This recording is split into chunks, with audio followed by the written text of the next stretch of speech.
Hey guys, Coach Ben here, bigbenchas.com, and today we're going to cover everything wrist wrapping that you will ever need to know. Alright, what I'm demoing with today, you can get on our site, bigbenchas.com, the 36-inch big bench and wraps. Guys, I've been using these. I can give you my honest opinion that these wraps will give you the support you need to bench big weight. Okay, I've used them, so I can recommend them. Bigbenchas.com, 36 inches of stiff support. So that's the wrap I have right here for you. Now, wrist wrapping. Okay, a lot of people, they have their own version of how to wrap wrists. And a lot of times what you're doing is just overlaying the same spot on your wrist over and over again. That's why a lot of people don't really get 36-inch wraps, because that's a lot to overlay. You're going to have this big bulked up thing over your wrist. But I'm going to show you how to go about it in a different way that's going to give you more support than what you're used to, okay? And it's going to make more use out of the wrap that you have. Alright, so first thing, you want to start with a thumb loop. Why I'm not a big fan of something like the gangster wraps, for example, where the thumb loop connects end to end. Okay, why I'm not a fan of that is because it is a bitch to pull off of your hand. Okay, I like to take the thumb loop off any wrap I'm using because I want the bar full contact with my hand. Okay, so I don't want the bar resting on any bit of this thumb loop material. I want full contact with the bar. So I always pop the thumb loop off. Some federations make you take the loop off. Usually that's not the case though, but some might. Alright, first start with the loop over your thumb. Okay, and you can see the material the way I have it. Alright, if you take a look at my hand here, the excess part is facing my pinky.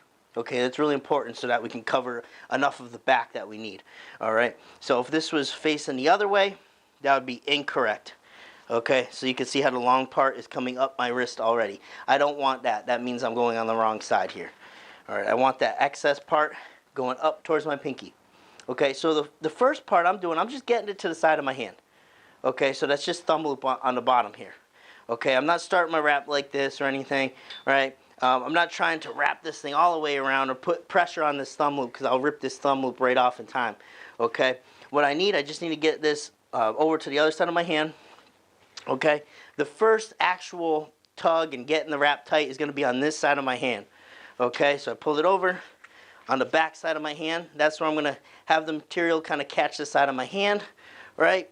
And I'm pulling. I'm not pulling on the thumb loop. I'm pulling on the material here that I have caught in the side of my hand. So I'm coming over to cross the top, back of my hand. That's the first wrap. You can see where I'm putting it, right under the knuckles. Now this is the most important part to wrist wrapping, is that you get underneath the knuckles. Okay? Start this wrap up as high up as you can, because the bar's not going on the back of your hand. But you want to encase as much area as you can to make sure you're getting the most support casted around your wrist. Okay, so instead of having the wrist down here where you're going to be able to move your hand more, if I start that wrap up here, it's going to lock things in a lot better for me. Okay, so the first one across the back of the hand, right under the knuckles. Now, instead of continuing to wrap around, what I end up happening is I would not have the bottom of my hand exposed. That's where the bar goes, guys. We can't have wrap there. Okay, so after I get this, I have to angle a little bit. And I'm not doing it with this hand, right? I'm simply rolling my wrist here. All right, I'm simply rolling my arm, and I'm coming underneath. So you can see it's a little bit of an angle, but I leave the bottom of the hand exposed. Very important. All right, so I get that tight, then I can pin it to my body, keep it tight. All right, this wrap is nice and tight. I have it pinned to my body. I come around again. All right. I'm cutting it about in 3/4. All right, so I'm leaving a fourth every time I come around. But I'm just simply working down the wrap now. And I'll pull it around, pull it tight. Pull it around, pull it tight until I can latch it on. All right, but you can see the distance that I covered. It's very different than just wrapping over the same part over and over. Pop this thumb loop off, and I am casted up. I am ready to go. This is giving me support from here to here. That's why I come down more. And you can see there's no excess wrap. All this wrap is in contact with my skin. Okay, there's no bunch up. Let me show you what most people do with this wrap right here. Okay, this is what happens. They wrap over the same spot over and over. Okay, so that's the difference, guys. That's how it looks. Okay, you can see I have all this wrap that's just supporting wrap it's not in contact with my skin. So this thing isn't really doing anything for me right here. It's just creating, you can see I got space. If I pull my wrist back, I have space right here. I want all this wrap flush up against me, okay? It's giving me more support down the entirety of my arm, okay? So that's how most people will have it. This is how you want to have it right here. Get you support through that full area, all right? And it's going to feel more comfortable too. It isn't going to be squeezing down on your bone structure, your wrist structure like that. You can still have some freedom of movement, but you're casted in.